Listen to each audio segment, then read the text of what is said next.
An old woman pushed through the chaos of flashing cameras and shouting reporters, her frail hand clutching a tattered scarf. The billionaire CEO stood shielded by security, untouchable as ever, until her trembling voice cut through the noise. "Hey son, I knew you before you had a name." The crowd fell silent.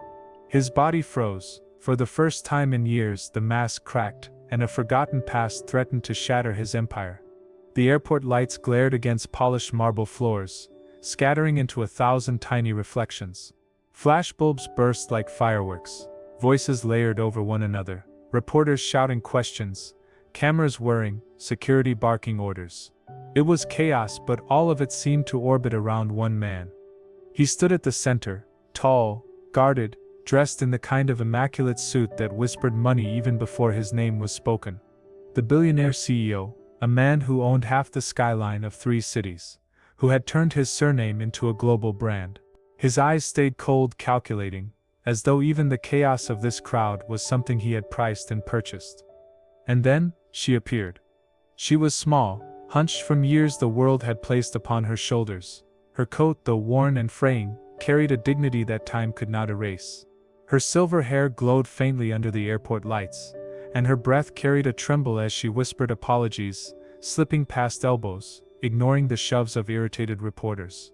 Nobody noticed her at first. To them she was just another old woman lost in the crowd, but she moved with an urgency that didn't belong to strangers.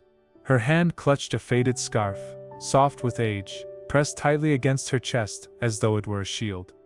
"Excuse me," she murmured, brushing past a cameraman, "please let me through." The wall of security was nearly impenetrable, broad-shouldered men in dark suits, wired earpieces crackling with codes. They raised hands to stop her, but she did not hesitate. She slipped forward in the exact heartbeat when they turned to shield their employer from a barrage of questions about his latest scandal. And suddenly she was right in front of him. The world stilled.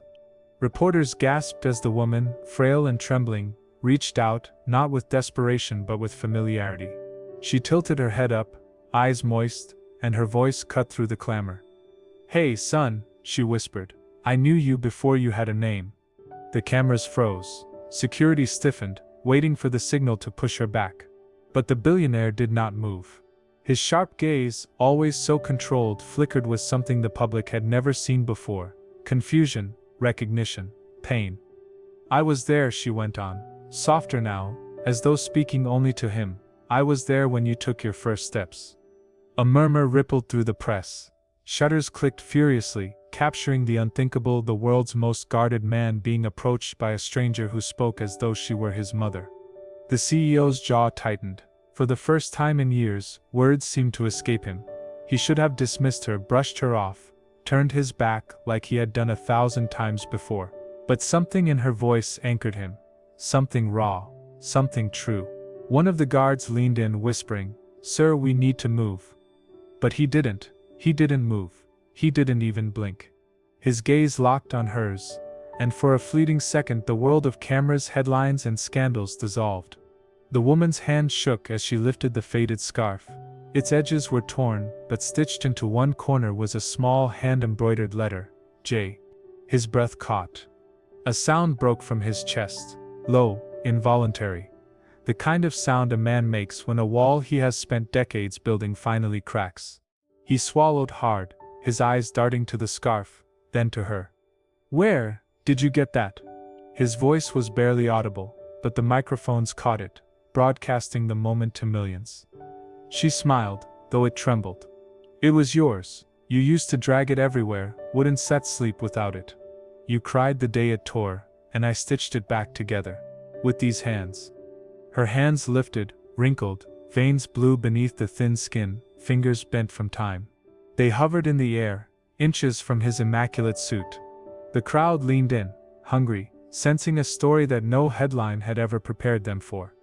The billionaire CEO, untouchable, ruthless, feared by rivals, idolized by markets, stood frozen in front of a woman who claimed to have known him before the world did. Before the skyscrapers, before the billions, before the name. Silence stretched, thick and suffocating. Then finally he whispered, "That's not possible." Her smile faded but her eyes never wavered. "You don't remember me. I knew you wouldn't stat. But I remember you, son. I always have. For a moment, something flickered across his face. Anger, maybe, or grief. His shoulders tensed, the mask of indifference threatening to return. But before it could, she reached forward. Slowly, gently, like a mother calming a child's nightmare. Her fingers brushed his wrist. The security detail lurched, ready to pull her away, but he lifted a hand, stopped them. And then the flashbulbs exploded again, brighter than before. Because the world had just witnessed something impossible. The billionaire letting an old woman's touch linger. And though he would not admit it, not yet, a buried truth had begun to stir inside him, something he thought he had long outgrown. The silence that followed was heavier than the echo of all the reporters' shouts.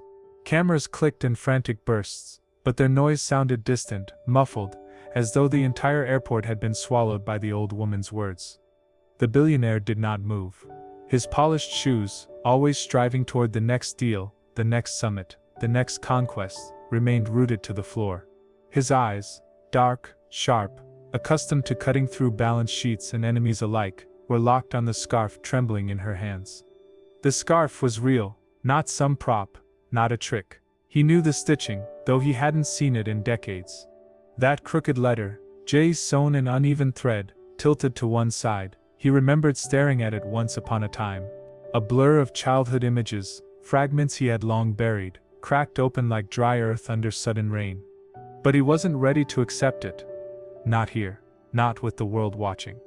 This isn't the place, he muttered, his voice rough. The woman's Sip's eyes softened. There never was a right place with you, was there? Always running, always hiding.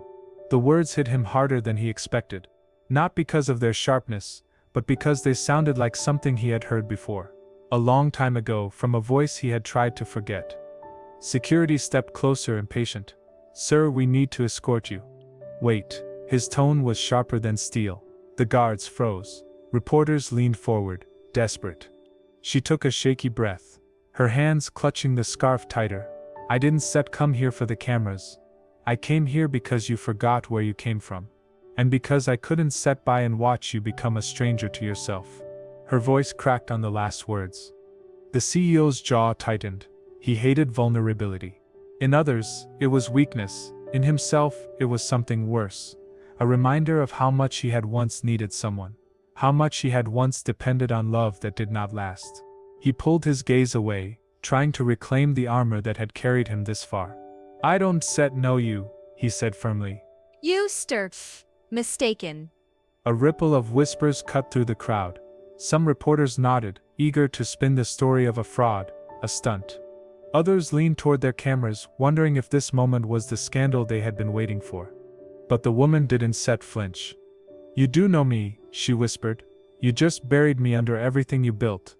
The words landed like a stone in his chest. He clenched his fists, fighting the sudden urge to shout, to demand she stop. But something in her voice disarmed him. It wasn't accusation. It wasn't greed. It was grief. He remembered grief. He had swallowed it whole when he was a boy, and it had carved him into the man he was today. The scarf slipped from her fingers. It drifted down like a feather, landing between them, a faded relic lying on the polished marble, fragile yet undeniable. For the first time in years, the billionaire bent down. Gasps filled the air as his expensive suit brushed the floor. His hand hovered over the scarf, hesitating as though touching it might unravel him entirely.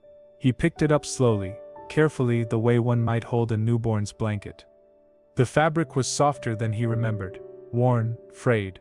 He turned it over, tracing the embroidered J with his thumb. His chest tightened, memories pressing against the walls he had built. He straightened, scarf in hand, and looked at her. You kept this, he said finally, his voice lower now, more human.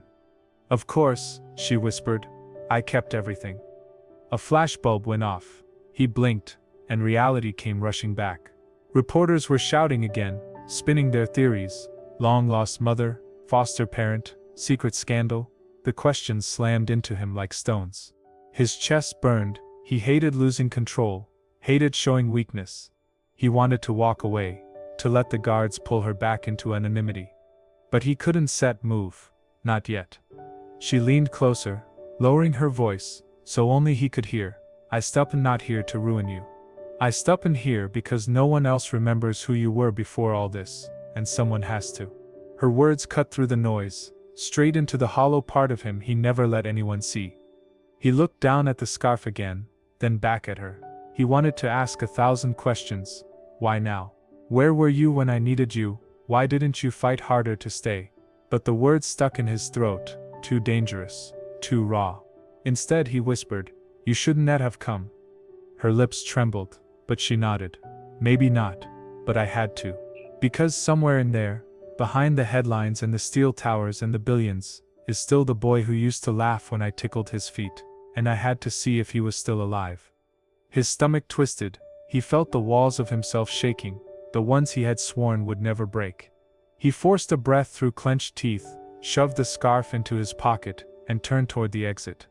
"Clear a path," he ordered. The guards moved instantly, pushing the crowd aside, but the old woman didn't move. She stood silently, her eyes following him as he walked away. And though he left her standing there, something inside him refused to leave.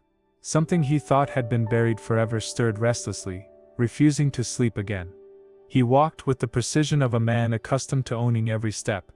The guards surrounded him like an armored wall, pushing through reporters who shouted his name, their voices sharp with hunger. But no matter how far he moved from her, he felt her eyes on him, steady, unwavering, cutting deeper than any headline ever had. The scarf pressed against his chest in his pocket burned like a brand.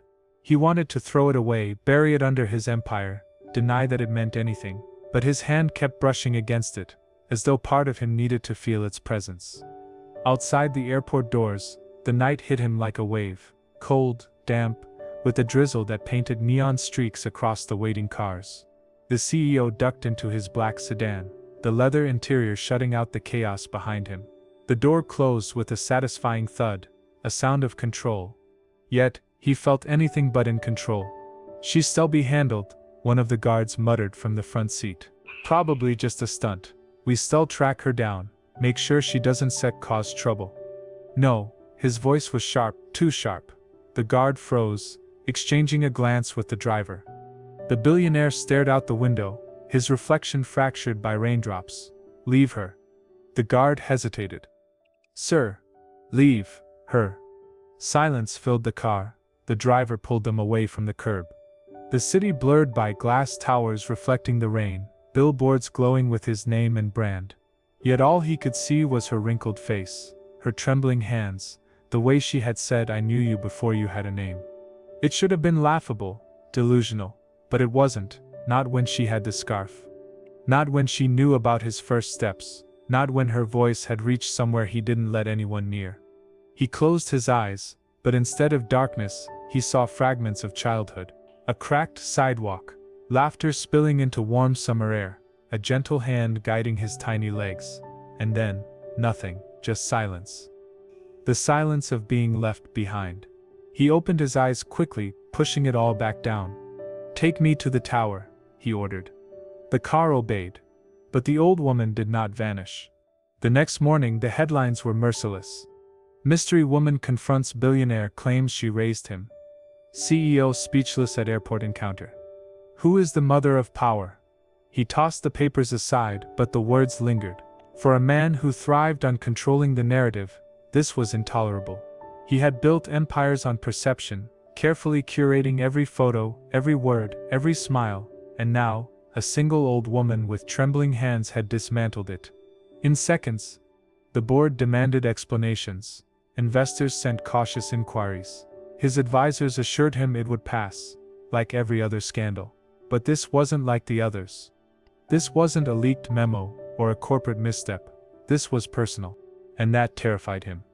By the third day, she appeared again, not at an airport, not before cameras, but at the edge of his guarded tower.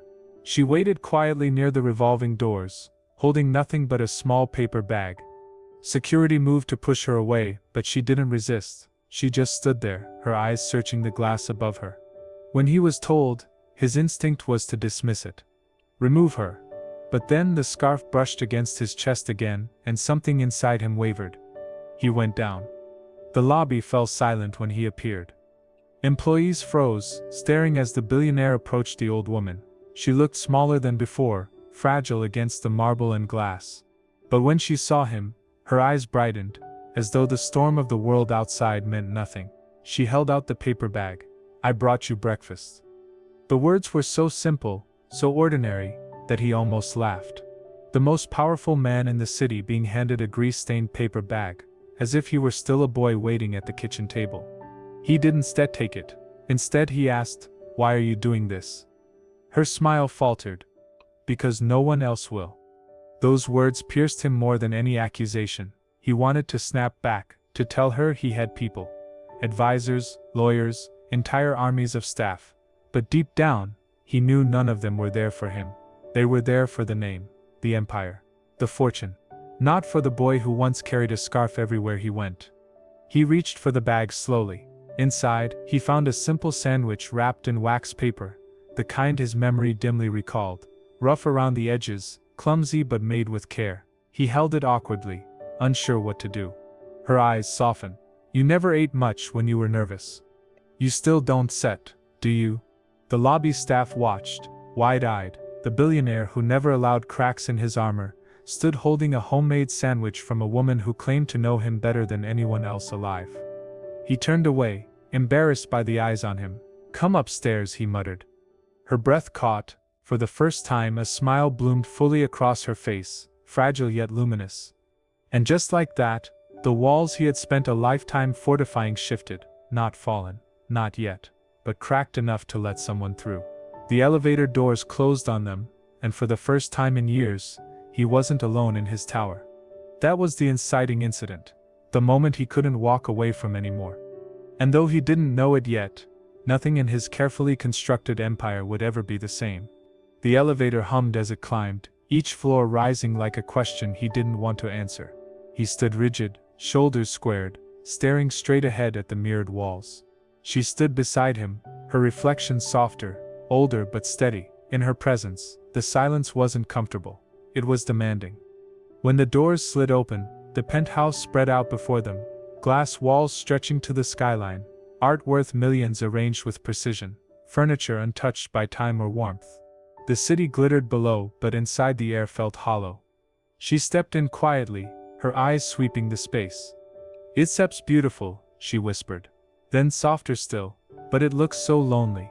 He ignored that, walking to the bar. "If you came here to humiliate me, it won't set work," he said, pouring himself water. "The cameras aren't set here this time." Her gaze lingered on him, not with accusation but with something heavier, sorrow. "I didn't come for cameras. I came because you still that boy who hides behind walls. Only now your walls are made of steel and glass." He turned sharply. "You don't know me." She tilted her head, her voice steady. "Then why did you keep the scarf?" The words hit like a slap. His jaw clenched, but he had no answer. His hand twitched toward his pocket, where the scarf now lay folded, as if it were a secret he had no right to carry. Her eyes softened. "I don't want your money, or your power, or your headlines. I want you to remember you weren't always alone." He looked away. Alone. That word cut too close. They sat across from each other at a dining table longer than most people's living rooms. He never used it. Meetings and negotiations usually took place elsewhere. But now, under the chandelier's cold glow, the table felt more like a chasm than a piece of furniture. She unwrapped her own sandwich, eating slowly. He didn't touch his. "You built an empire," she said, between quiet bites. "But empires don't keep you warm at night. Empires don't laugh at your bad jokes. Empires don't remember the sound of your first words." He exhaled sharply. "Stop." But she didn't "You said first before anything else. You pointed at the lamp and said it, clear as day, your father." "Dawn set," he snapped, his voice rising. Her lips pressed into a thin line, silence stretched, heavier than before. He rubbed his temple, ashamed of the outburst. "You shouldn't talk about him," he muttered. "That part of my life is over." Her eyes glistened. "That part of your life is why you became who you are. You were abandoned, and you thought if you became untouchable, you'd never feel that pain again." His throat tightened. He hated how precise her words were, how easily she carved open the truth he had buried. He wanted to throw her out, banish her back to whatever quiet corner she'd crawled from. But he couldn't, because in her voice was the faint echo of something he had starved for recognition, not of the man everyone else saw, but of the boy he had been. That night, sleep evaded him. He stood by the glass wall watching the city flicker, the scarf clutched in his hand. He remembered nights, in a small room, a cracked ceiling above him, whispers of comfort sung softly as he drifted off. He remembered a warmth that wasn't supposed to disappear but did, and then the years of silence, of building towers, and empires so tall no one could ever look down on him again. Now here she was, stirring ashes he thought were long cold. The scandal broke 2 days later. Headlines screamed across every network. Mystery woman claims to be CEO Spet's mother, records show adoption dispute. The media dug in, unearthing court files, whispers of foster care, gaps in his early years he had spent millions to erase. Analysts speculated about his true identity, rivals circled like vultures, ready to exploit the weakness. He stormed into the boardroom, every screen glowing with his name. "Shut it down," he barked. "Every story, every leak, I want it buried." But his PR chief hesitated. "Sir, the optics, she doesn't look like a fraud, she looks sincere." "Of course she does," he snapped. "That's what makes it dangerous." He saw their faces, the doubt in their eyes. For the first time, his word didn't silence the room. His power, built on control, was slipping. And beneath the fury, beneath the fight, a smaller voice whispered, "What if she isn't lying?" When he returned to the penthouse, she was there. Sitting quietly on the sofa, knitting something small from yarn she must have bought that morning. The sight was absurd in the sterile luxury of his home. He almost barked at her to leave, but instead he asked, "Why are you here?" She looked up, her smile, faint but steady.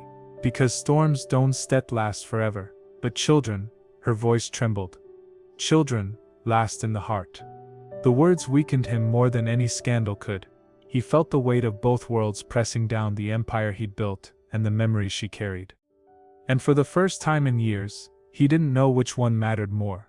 The rain came harder that night, rattling against the glass walls of the penthouse like impatient fingers. The city outside blurred, neon bleeding into rivulets that streaked down the towering windows. Inside, the air was thick with silence. He stood near the fire pit, flames rising behind a glass barrier, its heat reaching him but never touching the cold inside his chest. She sat across the room, knitting quietly, her hands steady despite their age. The rhythm of her needles tapped like a clock.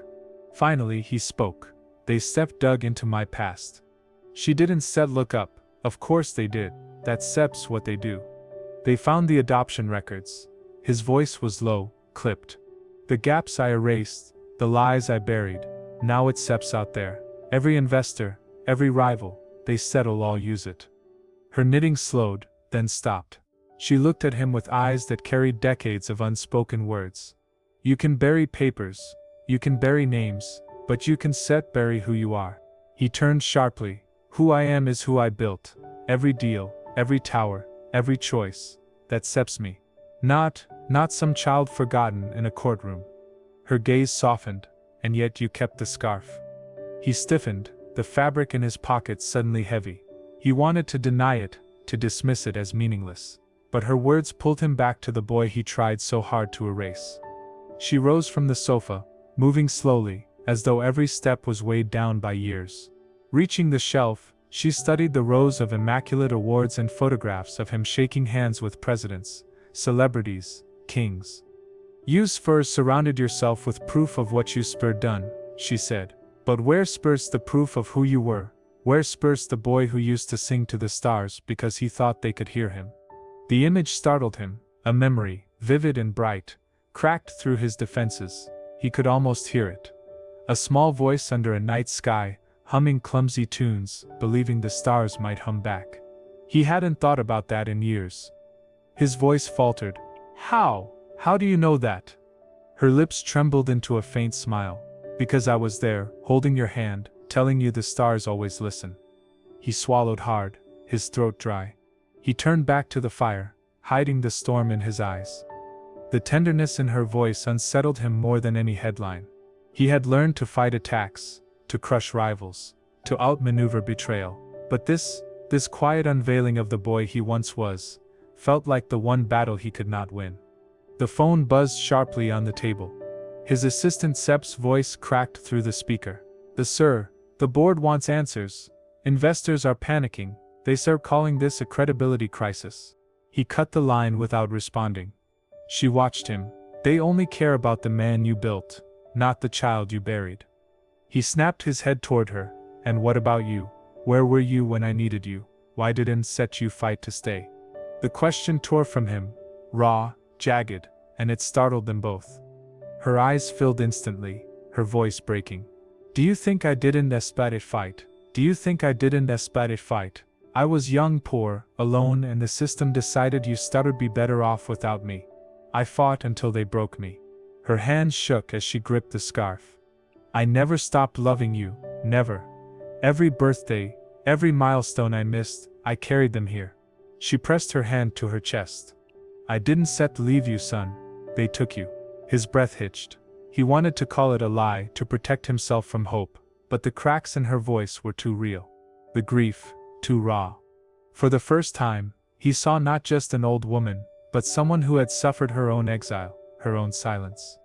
And against his will, something inside him softened.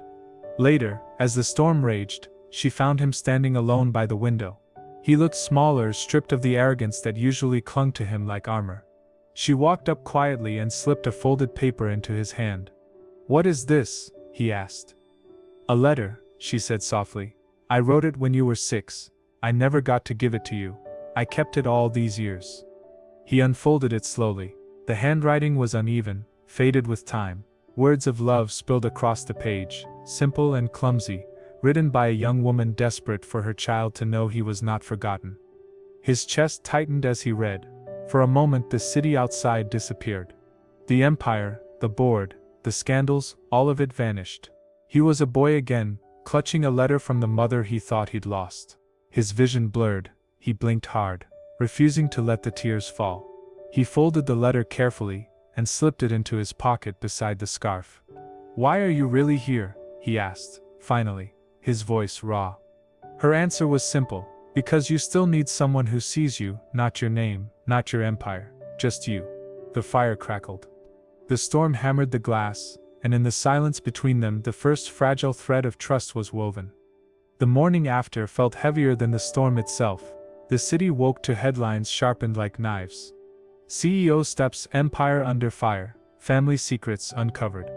Boardroom in revolt, questions of credibility. Who really is he? His empire trembled. Stocks fell, rivals gloated, and in the shadows of skyscrapers he had built, whispers grew louder. Maybe the man who had clawed his way to the top wasn't who he claimed to be. He slammed the paper onto the glass table. They stir bleeding me dry. Every rumor, every half-truth, they stir tearing me apart. She sat across from him, her knitting abandoned, her hands clasped together, her eyes weren't set angry. They were sorrowful. They set her not tearing you apart. They set her the mask you built apart. They set her the mask you built apart. They set her the mask you built apart. His jaw tightened. That mask is what kept me alive. Her voice was quiet but steady. No, it's steps what kept you alone. The words cut deeper than he wanted to admit. The board meeting was brutal. Executives circled like predators, questioning his fitness to lead. Credibility is everything, one of them snapped. If people doubt your story, they still doubt your company. He leaned forward, eyes like steel. My story is the empire I built. Nothing else matters. But even as he said it, he felt the letter in his pocket, the scarf against his chest. And he knew for the first time that wasn't true. When he returned to the penthouse, she was waiting, but so was betrayal. He walked in to find her surrounded by reporters, not in person, but on the television, live streamed for the world. Someone had tracked her down, recorded her talking to neighbors. The clip played on loop. She was crying, a woman said. Told us she lost her boy, that he grew up to be someone important. Said she never stopped looking. Another voice chimed in. Shep's been carrying that scarf for decades. Showed it to anyone who would listen. Said one day Sep's remember her. The billionaire Sep's chest constricted. His first instinct was rage. You spoke to them? Her eyes widened, horrified. No. I didn't. Stet call them, I swear. Steph has been circling since the airport. I tried to keep quiet. He turned away, pacing like a caged animal. Do you know what this looks like? A setup. A ploy. They say you want money, control, say you are trying to drag me down. Tears welled in her eyes. I don't want your money, I just want you. He stopped, chest heaving. The sincerity in her voice was undeniable, but the timing, the headlines, the vultures circling, everything screamed betrayal. He couldn't breathe, he needed space. Get out, he whispered. Her breath caught. What? He turned on her, anger blazing. I said get out. I can trust you. Not now. Not with everything on the line. She flinched as though struck. For a moment she seemed impossibly small, her shoulders caving under the weight of his fury. But she didn't argue. She only looked at him with eyes filled not with anger, but with sorrow. You don't push me out because you don't trust me. You push me out because you'd pay afraid I Phil see the boy you still are. The words left him raw. He clenched his fists, forcing himself not to break. Leave, he repeated, voice shaking. She picked up her bag, tucking the knitting inside with trembling hands. At the door she turned one last time. I lost you once. I can survive losing you again. But can you? The door clicked shut. And the silence that followed was louder than any storm. That night, the city lights mocked him. From his glass tower, he watched the world below carry on.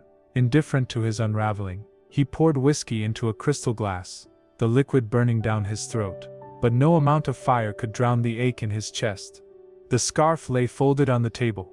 The letter rested beside it. He stared at them both, torn between throwing them into the flames or clutching them tighter.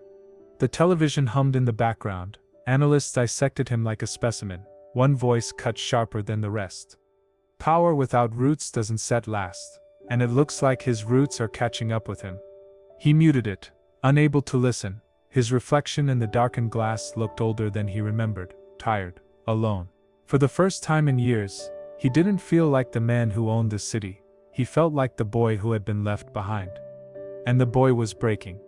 Somewhere across the city she sat in a small rented room, the paper bag from their breakfast still folded neatly on the counter. She stared at the empty space where he had been, whispering into the silence. You still my son, whether you want to be or not. Her voice cracked, but no one was there to hear. The rain returned harder than before, beating against both their windows. A storm outside, a storm within. And neither of them knew if, when it passed, there would be anything left between them at all. The days that followed blurred into a haze of headlines, meetings, and sleepless nights. His empire, so carefully constructed, so immovable, began to tremble under the weight of doubt. Stockholders whispered of replacements. Partners delayed deals. Enemies circled, smelling blood. He tried to fight it the way he always had, with control. He signed more papers, made sharper deals, tightened his schedule until it bled into dawn. But no matter how many fires he stamped out, the flames spread. And beneath it all, the silence gnawed at him, the silence she left when she walked out. The scarf and the letter still lay on his desk, untouched. He told himself he kept them as evidence, reminders of weakness, symbols of betrayal. But deep down he knew they were anchors, and anchors hurt when you're trying to run. One night, exhaustion finally cracked his armor. He collapsed onto the leather sofa, whiskey glass slipping from his hand, shattering across the marble. His body shook, not from alcohol but from something older. Loneliness. He pressed the heel of his hand to his eyes, but it didn't stop the tears that burned at the edges. The boy inside him, the one he had buried beneath steel and glass, clawed at the surface, and for the first time in decades, he let himself feel it. A knock at the door startled him. He sat up quickly, composing himself, barking, "Who is it?" Silence. Then a soft voice, "It's me." His chest tightened. He opened the door, and there she was, smaller than ever, clutching a folded photograph. She didn't step inside, she just stood there, eyes uncertain, but steady. "I shouldn't be here," she whispered, "but I couldn't stay away, not when you hurting." His instinct screamed to shut the door, to protect himself from the wreckage she carried. but his hands refused to move. Finally, he said, "Come in." The penthouse felt different with her inside again. Warmer, somehow, though nothing in the decor had changed. She walked to the shattered glass on the floor, carefully kneeling to gather the pieces. "Leave it," he muttered. But she ignored him, sweeping the shards into her palm with delicate precision. "You Sepp always tried to clean up alone," she said softly. "But even broken glass cuts less when someone helps." He watched her, words caught in his throat. No one had spoken to him like that in years. Not as a CEO, not as a brand, but as a person. She sat across from him, placing the folded photograph on the table. "I thought you should see this." He hesitated, then picked it up. The image was old, edges yellowed, colors fading. A child him stood in the middle of a narrow street, clutching the very scarf now lying on his desk. His smile was wide, unguarded, eyes bright with the innocence of a boy who still believed the world was kind. And beside him, half out of frame, was her hand holding his. He stared at it for a long time. His chest ached. "I carried this picture everywhere," she whispered. "Even when I had nothing. It reminded me I had once held the whole world in my hands, because you were my world." The tears he had fought spilled then, silent and stubborn. He set the photo down and covered his face with his hands. His shoulders shook, not with rage or control but with grief. She reached across the table, her hand trembling as it hovered near his. Slowly, cautiously, he let her touch him. The warmth of her hand against his was fragile, tentative, but real. For the first time, he didn't pull away. The moment was tender but reality was cruel. His phone buzzed violently. He ignored it. It buzzed again, insistent. Finally, he answered. A board member Sepp's voice hissed through. "The vote is tomorrow. They want you out. Unless you find a way to prove this woman is a fraud, your reign is over." He froze. His eyes flicked to her. She was watching him not with fear but with quiet sadness. She knew what the call meant. When he hung up, the silence between them stretched. "They want proof you stir lying," he said flatly. "That you stir not who you claim to be." Her lips trembled. "I told you, I Sepp am not here to take anything from you." "Then give me something," he snapped. "Something that shows this isn't Sepp all in your head. A record, a photo, a witness, anything." She looked down, tears slipping free.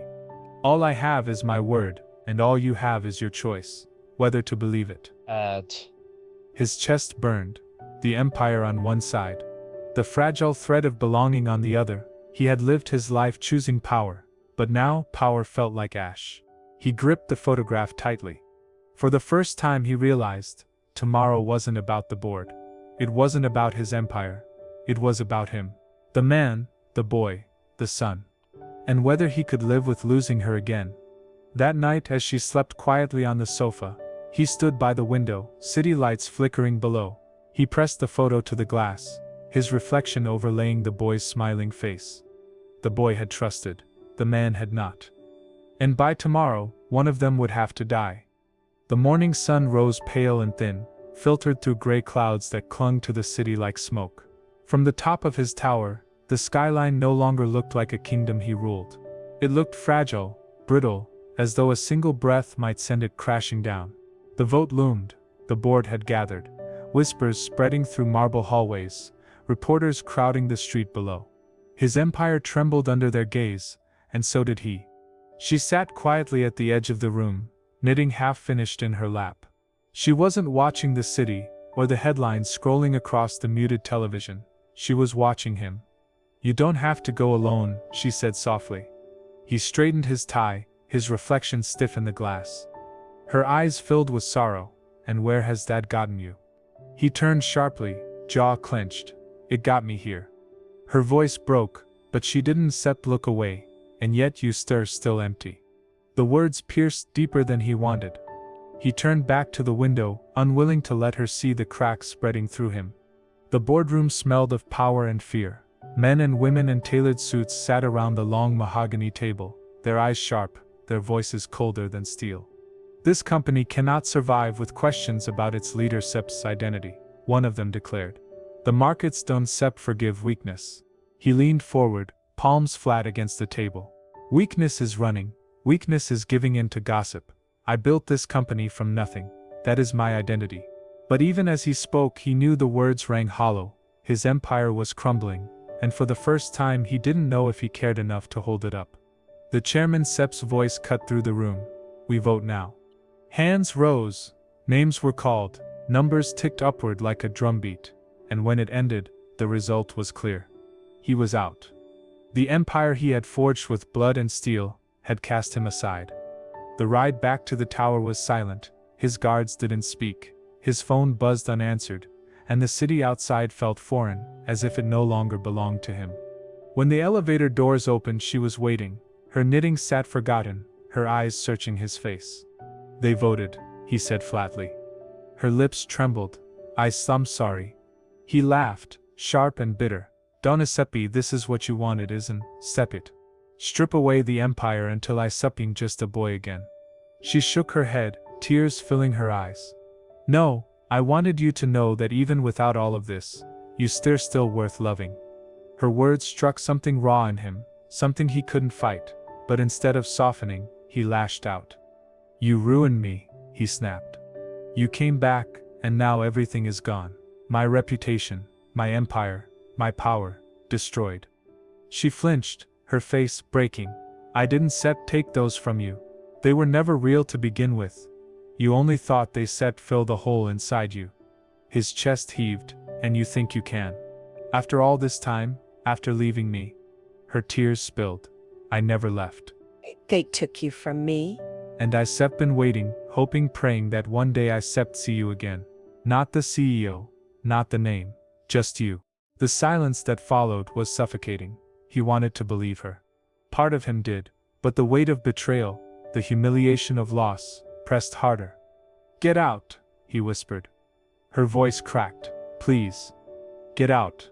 The word thundered through the penthouse, louder than the storm outside. She stood there, trembling, her face pale with grief.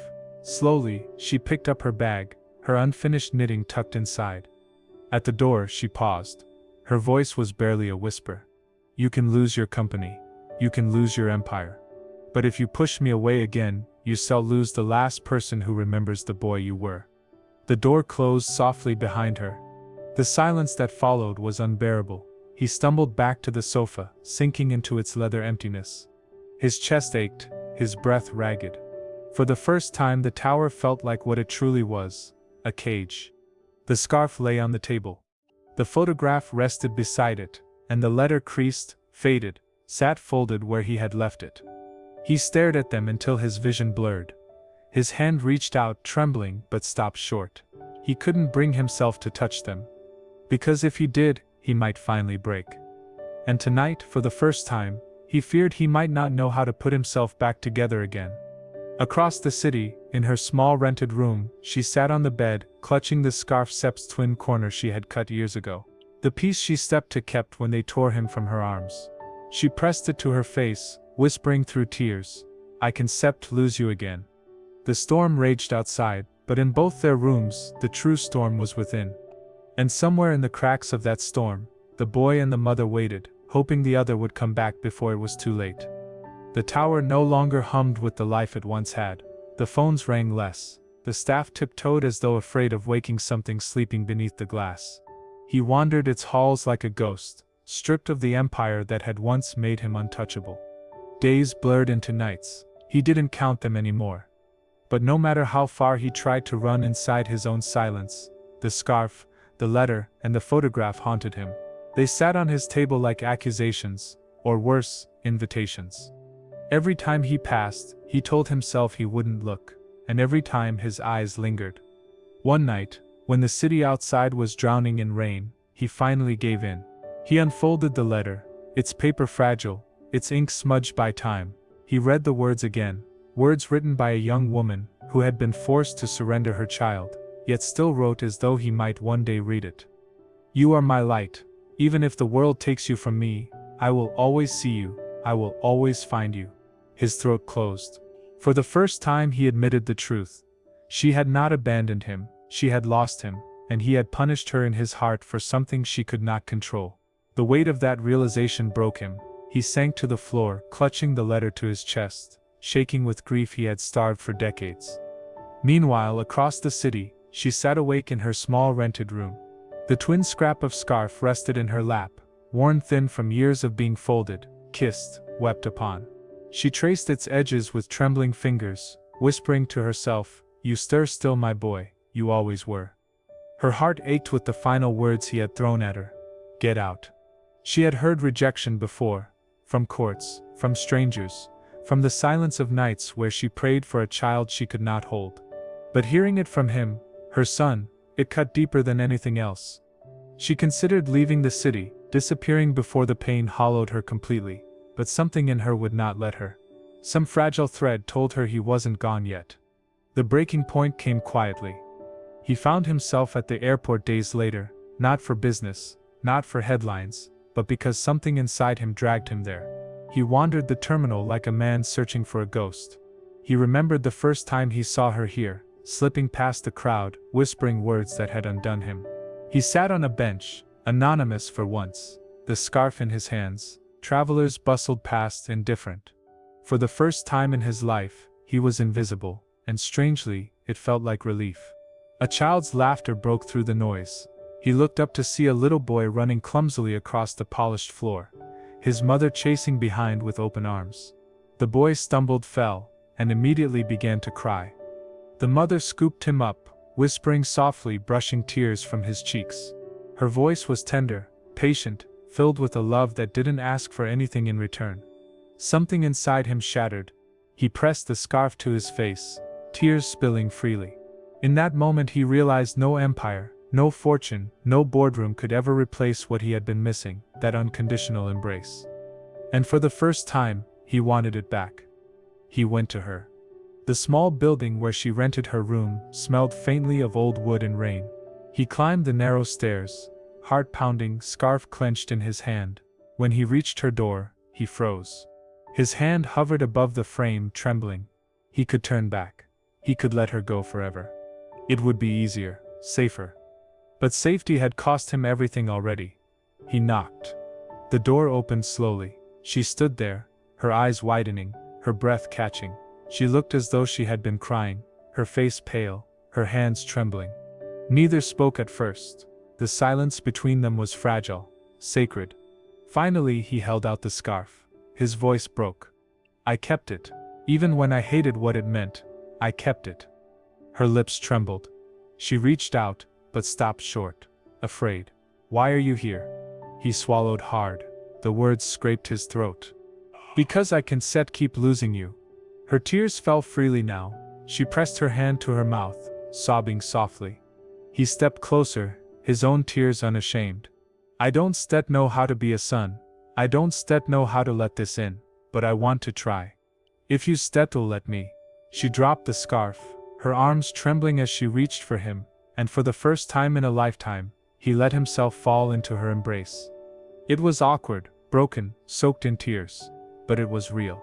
And in that fragile moment, the boy and the mother found each other again. Neither knew what the future would bring. The empire might remain in ruins. The headlines might never fade. The scars of the past would not vanish overnight. But in that tiny room, wrapped in an embrace 30 years overdue, the world outside ceased to matter. And for the first time in his life, he wasn't the billionaire, he wasn't the brand, he wasn't the empire. He was simply a son. The morning light poured through the thin curtains of her small rented room. It wasn't the sweeping skyline view he was used to. No glass walls, no marble floors, no hum of endless staff, just sunlight. Soft and ordinary, spilling across a wooden floor scarred by years of use.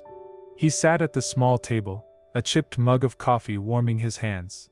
She moved quietly around the room, humming under her breath as she prepared breakfast. Eggs, toast, nothing extravagant. The sound of her humming tugged at something inside him, something that had been silent for too long. It wasn't grand, it wasn't polished, but it was real. And for the first time he realized, this was what he had been starving for. They ate together in silence at first. He wasn't used to sharing meals without negotiations, contracts or cameras hovering nearby. But here, there was no agenda, just two people, a table, and time. Finally she set her fork down, her eyes cautious. "You don't have to stay," she said softly. Yusef built a life far away from this, from me.